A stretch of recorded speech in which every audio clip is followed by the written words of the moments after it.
Wala na pa rin gasolina. Ang bilis maubos naman ang gasolina niyan. Bukas talaga sa gasolina.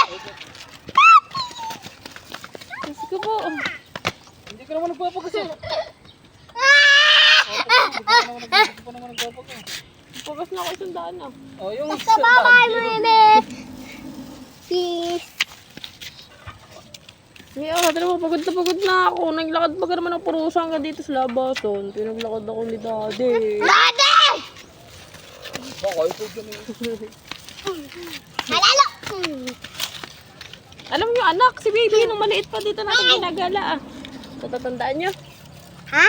Natatandaan mo nung maliit pa si baby dito natin ginagala. Si Lina. Si Mimi. Yes! Yung may tulak-tulak pa. Mm-mm. Gandang oras, naglalakad-lakad tayo dito. Ang bilis naman pa naman ano. Tito, Baba! Spit ko yan! Parang kailan lang, tinutulak ko lang kayo sa stroller. Ang liit-liit pa ni Bibi nun.